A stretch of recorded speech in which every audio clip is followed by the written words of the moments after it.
अध्याय 11 मानव नेत्र एवं रंग बिरंगे संसार, जो एनसीईआरटी क्लास 10 का है। मानव नेत्र किसकी मदद से विभिन्न वस्तुओं को देख पाता है? प्रकाश की मदद से। मानव नेत्र किसकी भांति कार्य करती है? कैमरे के भांति। मानव नेत्र का चित्र बनाइए। इसका है पक्षमापी दृष्टिपटल इधर है, क्रिस्टलीय लेंस, नेत्रोपय पुतली, परातर्ता, सूक्ष्ममंडल। यह नेत्र में उपस्थित प्रकाश सुग्राही पर्दे को क्या कहते हैं? रेटिना या दृष्टिपटल। लेंस निकाय कहाँ प्रतिबिंब बनता है? रेटिना पर।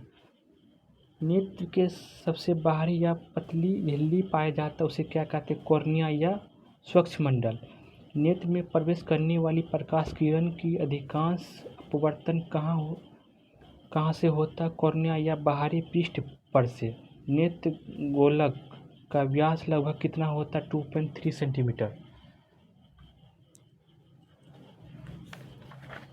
Page number 2। कॉर्निया के पीछे कौन सा संरचना होती है? परितारिका। कॉर्निया के पीछे कौन सी संरचना होती है? परितारिका। परितारिका का कार्य क्या है? पुतली के साइज को नियंत्रण रखना। पुतली की साइज को नियंत्रण रखना। आकाश का रंग भूरा, नीला, हरा किसके कारण होता है? आँख का रंग भूरा, नीला, हरा किसके कारण होता है? परितारिका के कारण। रंग में प्रवेश करने वाली प्रकाश की मात्रा को कौन नियंत्रण करता है? पुतली। अभिनेत्र लेंस के द्वारा किस प्रकार की प्रतिबिंब बनाते हैं? उल्टा तथा वास्तविक रेटिना पर। रेटिना में क्या पाया जाता है? प्रकाश सुग्राही कोशिका। प्रदीप्ति होने पर प्रकाश सुग्राही कोशिका क्या करती है? यह प्रतिबिंब को विद्युत सिग्नल में बदलती है। नेत्र में विद्युत सिग्नल मस्तिष्क तक कैसे पहुंचती है? द्रुत तंत्रिका द्वारा। क्या आप जानते हैं प्रकाश को विद्युत सिग्नल में कौन परिवर्तित करती है? रेटिना। आँख की पुतली की साइज को किसके द्वारा बदला जाता है? परितारिका द्वारा। जब अत्यधिक चमकीला प्रकाश नेत्र में प्रवेश करती है तो परितारिका में क्या परिवर्तन होता है? परितारिका सिकुड़ जाती है और पुतली छोटी हो जाती है। मंद प्रकाश में परितारिका में क्या बदलाव होता है?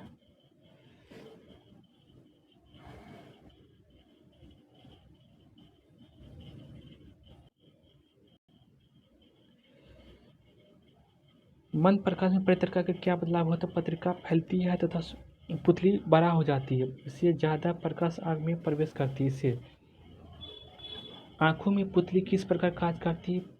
परिवर्ती द्वारका के भांति। समंजक क्षमता। अभिनेत्र लेंस किसका बना होता है? रेशेदार जलीवित पदार्थ का। लेंस की वक्रता को कुछ सीमा तक किसके द्वारा बदला जा सकता है? पक्षमापी पेशियों द्वारा। अभिनेत्र लेंस की वक्रता में परिवर्तन से क्या बनता है? लेंस की फोकस दूरी। पक्षमापी पेशिका की शिथिल होने पर क्या होता है? अभिनेत्र लेंस पतला हो जाती है, फोकस दूरी बढ़ती जाती है, दूर रखी वस्तु आसानी से देख पाता है। पक्षमापी पेशियों को सिकुड़ने से क्या होता है? लेंस की वक्रता बढ़ जाती है, लेंस मोटा हो जाता है, फोकस दूरी घट जाती है, निकट रखी वस्तु आसानी से देख पाता है। अभिनेत्र लेंस वह क्षमता जिसके कारण वह अपनी फोकस दूरी समायोजित कर लेता है क्या कहलाता है? समंजन क्षमता। वह न्यूनतम दूरी जिस पर रखी कोई वस्तु बिना तनाव के स्पष्ट देखी जा सकती उसे क्या कहते हैं? सुस्पष्ट दर्शन की अल्पतम दूरी। इसे ही निकटतम बिंदु कहते हैं। 25 सेंटीमीटर होता है। वयस्क के लिए निकटतम बिंदु आँखों से कितना दूरी पर होती है? 25 सेंटीमीटर। वह दूरतम बिंदु जिस पर कोई नेत्र वस्तुओं को स्पष्ट देख पाता है उसे क्या कहते हैं? दूर बिंदु। यह अनंत होता है सामान्य नेत्र के लिए। Page number 4। एक सामान्य नेत्र कहाँ से कहाँ तक। एक सामान्य नेत्र कहाँ से कहाँ तक वस्तु देख पाता है? 25 सेंटीमीटर से लेकर अनंत तक। कुछ व्यक्तियों के नेत्र का क्रिस्टलीय लेंस दुधिया या धुंधला हो जाता है उसे क्या कहते हैं? मोतियाबिंद। क्या आप जानते हैं दो लेंस नेत्र दो नेत्र होने का लाभ लिखिए। नेत्र को क्षेत्र स्पष्ट हो जाता है। क्षैतिज दृष्टि 180 डिग्री हो जाता है। त्रिबिम्ब चाक्षुष्य का लाभ मिलता है। एक नेत्र से हमें वस्तु कैसा दिखाई देती है? दुबिम्ब यानी टू डायमंड दिखाई देता है। दृष्टि दोष तथा उनका संशोधन। दृष्टि के 3 सामान्य अपवर्तन दोष लिखे। निकट दृष्टि मायोपिया, दीर्घ दृष्टि हाइपरमेट्रोपिया, जरा दूरदृष्टि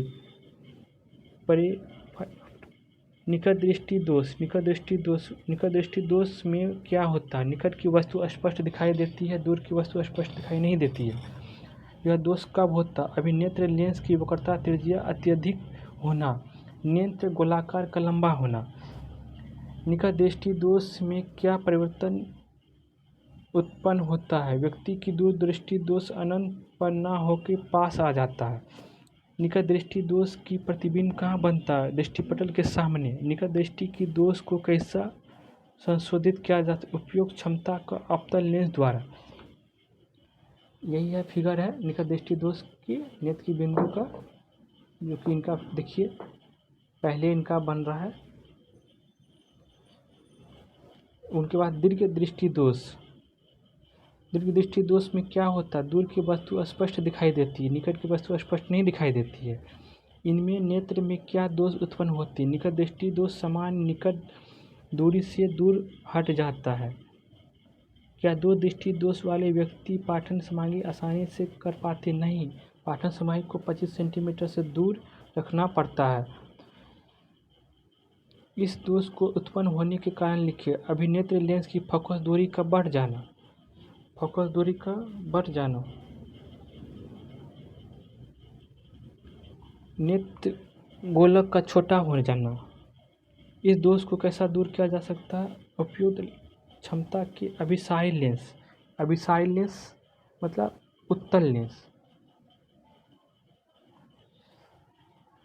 नेक्स्ट पेज नंबर 7। जरा दूर दृष्टिता। आयु में वृद्धि के कारण कौन सा दृष्टि दोष होता है?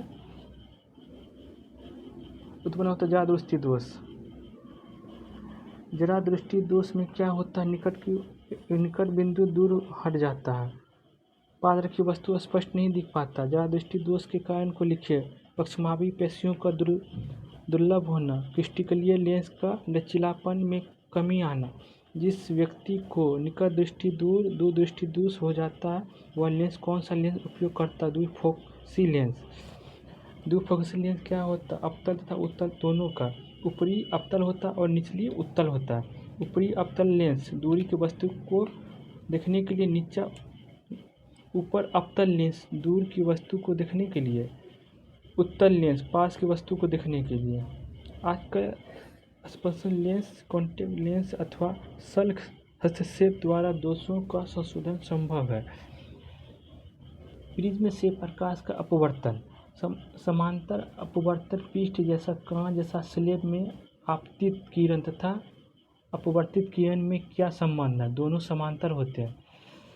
कांच की प्रिज्म की संरचना कैसी होती है? कांच के 2 त्रिभुजाकार आकार जैसा 3 आयताकार पास पृष्ठ होते हैं। कांच के प्रिज्म की संरचना कैसी होती है? इसमें 2 त्रिभुजाकार होता है आधार और 3 आयताकार पास पृष्ठ होता है पीछे। प्रिज्म के 2 पास से फलक के बीच की कोण को क्या कहते हैं? प्रिज्म कोण। प्रिज्म के 2 पास से फलक के बीच की कोण कहते हैं प्रिज्म कोण। कांच के प्रिज्म से प्रकाश का अपवर्तन से संबंधित विभिन्न टर्म नीचे दिए गए हैं। Page number 8। प्रिज्म से निकलने वाली निर्गत किरण आपतित किरण की दिशा में एक कोण बनाती है, इसे कहते हैं विचलन कोण। कांच में प्रिज्म द्वारा श्वेत प्रकाश का विक्षेपण। प्रिज्म से गुजरने वाली प्रकाश का अपना अवयव वर्णों में विभाजन क्या कहलाता है? विक्षेपण। जब श्वेत प्रकाश को प्रिज्म से गुजारा जाता है तो क्या होता है? यह श्वेत प्रकाश अपनी अवयव वर्णों में विभाजित हो जाता है तथा 7 वर्णों का बैंड बनता है। श्वेत प्रकाश के विक्षेपण से कौन सा रंग प्राप्त होता है? विज़ुअल, विष, वोलेटाइल, इंडिगो, जामुनी, ब्लू, नीला, ग्रीन मैंने हरा, येलो, पीला, ऑरेंज, नारंगी, रेड। सबसे ज़्यादा तरंगदैर्घ्य होता है लाल में और सबसे कम तरंगदैर्घ्य होता है बैंगनी में। इस वर्ण के बैंड को क्या कहते हैं? स्पेक्ट्रम कहते हैं। प्रिज्म से गुजरकर श्वेत प्रकाश कितने वर्णों में विभाजित होता है? 7। श्वेत प्रकाश प्रिज्म से होकर 7 रंगों में विभक्त क्यों हो जाता है? श्वेत प्रकाश 7 रंगों के प्रकाश का मिश्रण होता है। प्रिज्म से गुजरते समय सभी अलग अलग विचलन कोण से गुजरती है, इसलिए प्रिज्म से मिलकर वे विभिन्न व्यक्त हो जाता है। प्रिज्म से गुजरने के बाद सबसे कम कौन सा रंग झुकता है? प्रकाश, लाल प्रकाश। क्योंकि इनका तरंगदैर्घ्य सबसे ज़्यादा होता है। प्रिज्म से गुजरने के बाद सबसे ज़्यादा कौन झुकता है? बैंगनी। प्रिज्म से गुजरने के बाद पहला था प्रिज्म से गुजरने के बाद सबसे कम कौन झुकता है? प्रकाश रंग। इसमें सबसे ज़्यादा कौन झुकता है? बैंगनी प्रकाश, क्योंकि इनका तरंगदैर्घ्य सबसे कम होता है। सर्वप्रथम सूर्य का स्पेक्ट्रम को कहाँ से प्रिज्म से किसने प्राप्त किया था? न्यूटन।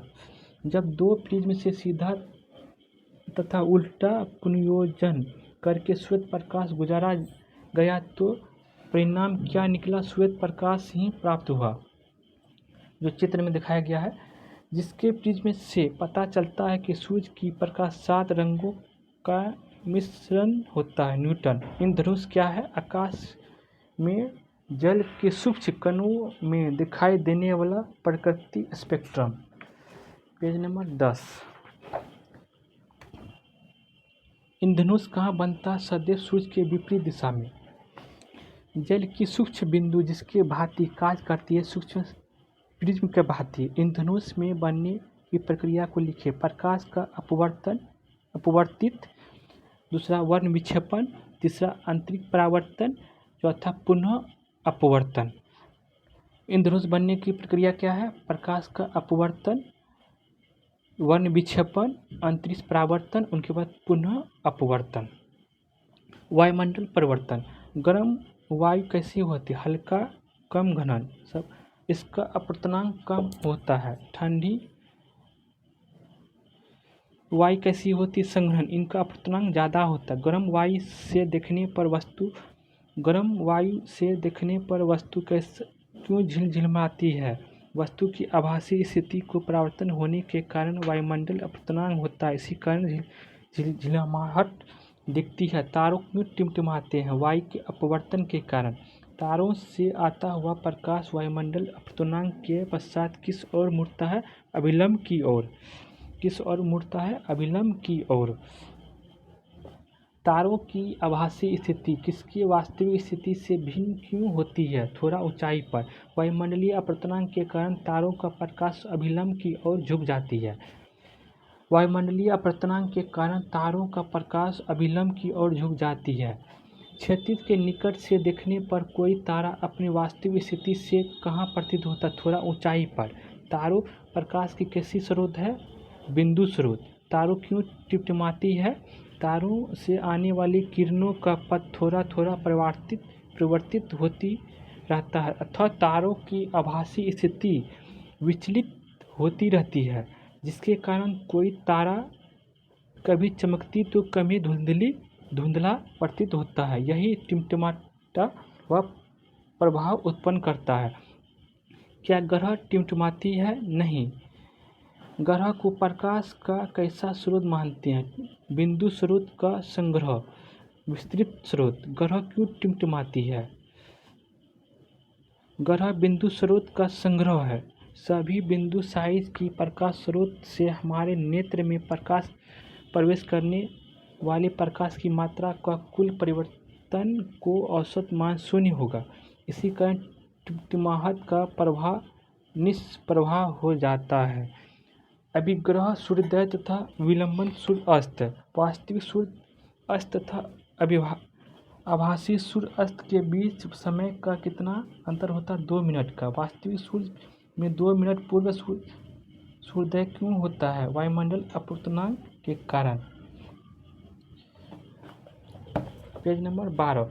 सूर्योदय तथा सूर्यास्त के समय सूर्य चिपटा क्यों दिखता है? वायुमंडलीय अपवर्तन के कारण। अग्रणी सूर्योदय तथा लंबित सूर्यास्त का क्या कारण है? वायुमंडलीय अपवर्तनांक। प्रकाश का अपवर्तनांक। सूर्य का नीला रंग गहरे प्रकाश को जल के रंग सूर्योदय तथा सूर्यास्त के समय का रक्ताभ दिखाई देता आदि किस कारण दिखता है? प्रकाश के प्रकर्णन के कारण। सूर्य के प्रकर्णन किसके कारण होता है? वास्तविक विलय या कोलाइडी विलय, दोनों। इसका आंसर होगा कोलाइडी विलय के द्वारा। प्रकर्णन, सूर्य के प्रकर्णन किसके द्वारा होता है? कोलाइडी विलय के द्वारा। प्रकाश जिस मार्ग से होकर गुजरता है, यदि उस माध्यम में कोलाइड के कण हो तो वह प्रकाश को फैला देता है। इससे क्या कहते हैं? प्रकाश का प्रकर्णन कहते हैं। टिंडल प्रभाव। कोलाइडी कणों द्वारा प्रकाश की प्रकर्णन के कारण किरण पुंज का मार्ग दिखाई देने लगता है। इस परिघटना को क्या कहते हैं? टिंडल प्रभाव। प्रकाश का प्रकर्णन में क्या होता है? जिस पथ पर से गुजरता है उसे कणों को दृश्य बनाता है। कुहासे से प्रकाश का प्रकर्णन कैसा होता है? जल के सूक्ष्म बिंदु द्वारा। टिंडल प्रभाव के उदाहरण को लिखिए। धुएं से भरे कमरे में किसी सूक्ष्म छिद्र से प्रकाश का प्रवेश होने पर, घने जंगल के